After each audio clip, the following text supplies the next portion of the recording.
এক বৃদ্ধা মায়ের নিঃসঙ্গতা গল্প। আশা করি আপনাদের সবার খুব ভালো লাগবে। বৃদ্ধার বয়স ৬২। গত ৩ বছর ধরে এই ফ্ল্যাটেই তার পৃথিবী।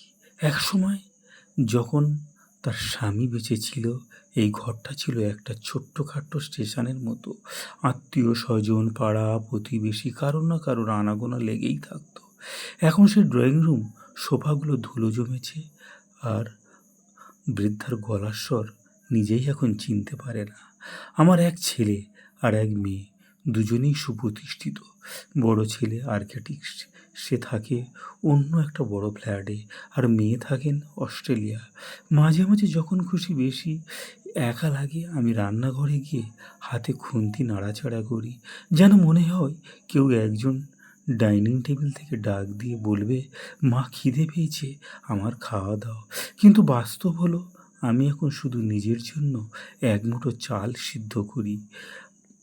গত মাসে আমার শরীরটা একটু খারাপ হলো, মাথা ঘুরে বাথরুমে পড়ে গিয়েছিলাম। ভাগ্য ভালো যে হাতে চোট লেগেছে শুধু। ছেলেকে ফোন করে বললাম, বাবা আমার তো বয়স হচ্ছে, একা থাকতে ভয় লাগে, তুই কি একটু আসবি? সে ওপাশ থেকে দীর্ঘ শ্বাস ফেলে বলল, মা তুমি তো জানো সামনে আমার প্রজেক্ট সাবমিশন করতে হবে, আর বাচ্চার স্কুল শুরু হয়ে গেছে।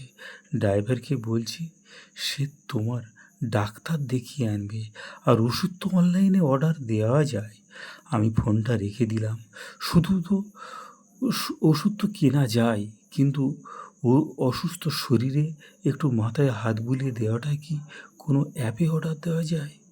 আমার সবচেয়ে বড় কষ্ট হয় আমার নাতনির কথা ভাবলে। ও যখন ছোট ছিল, ওর সঙ্গে আমি কত রকমভাবে খেলা করতাম। এখন ভিডিও কলেতে ওর সঙ্গে আমি কথা বলি, ও স্ক্রিনে হাত দেয় আমার ছোঁয়ার জন্য, কিন্তু আমাকে ছুঁতে পারে না। কত কষ্ট লাগে বলো।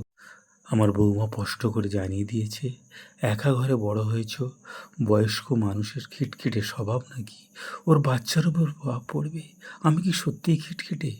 আমি তো শুধু চেয়েছিলাম ওদের সাথে একটু গল্প করতে।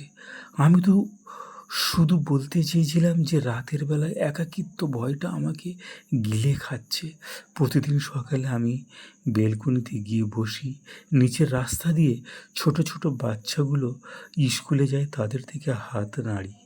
তা মনে হয় কেউ অন্তত আমার দেখেছে। মাঝে মধ্যে ইচ্ছা করে কারোর সাথে একটু ঝগড়া করি, বা কাউকে একটু শাসন করি, কিন্তু বাসার কথা বলার মতো আছে শুধু এই দেয়াল ঘড়িটা।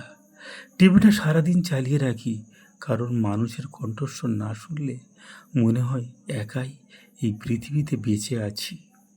মাঝে মধ্যে আয়নার সামনে দাঁড়িয়ে সাদা চুলগুলো দেখি, মনে হয় চুলগুলো তো শুধু বয়সের কারণেই সাদা হয়নি, প্রতিটি চুলে লেখা আছে কত কত রাত একা জেগে কাটানোর ইতিহাস। আমি তো আমাদের সন্তানদের জন্য নিজেকে বিলিয়ে দিয়েছি। আজ আমার হাতে সময় আছে, কিন্তু ওদের হাতে আমার জন্য দেওয়ার মতো ৫ মিনিটও সময় নেই। আমি সহানুভূতি চাই না, আমি শুধু একটা স্পর্শ চাই, একটা ডাক।